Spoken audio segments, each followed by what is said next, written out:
Hello guys, আসসালামু আলাইকুম। আপনাদের আজকে তৈরি করে দেখাবো লাউ চিংড়ি। লাউ চিংড়ি তৈরি করতে প্রথমে দিয়ে দিলাম সরিষার তেল। সরিষার তেলের ভিতর দিয়ে দিলাম পেঁয়াজ। পেঁয়াজটাকে সুন্দর করে ভেজে নিতে হবে। পেঁয়াজটা যখন ভাজা হয়ে যাবে তখন দিয়ে দিতে হবে মশলা। মশলা দিলাম আদা রসুন পেস্ট, ধনিয়া এবং জিরার পেস্ট এবং দেবো শুকনো লঙ্কার গুঁড়া। দেওয়ার পরে সুন্দর করে ভাজতে হবে মশলাকে যতক্ষণ না পর্যন্ত তেলটা বের হয় মশলা থেকে।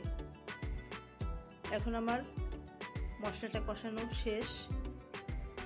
এরপর দিয়ে দেব চিংড়ি মাছগুলা এবং কাঁচামরিচ। দেওয়ার পরে সুন্দর করে মশলার সাথে ভাজতে হবে।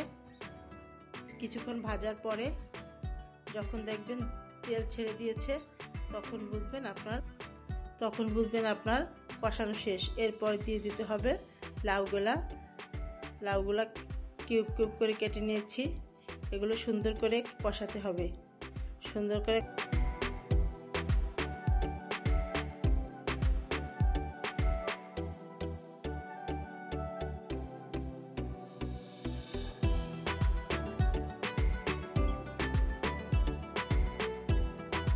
বেশ কিছুক্ষণ কষানোর পরে এরপরে দিয়ে দিলাম পানি যতটুকু প্রয়োজন।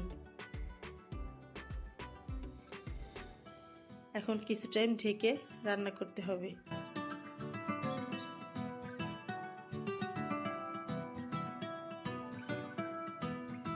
আমাদের রান্না প্রায় শেষের দিকে।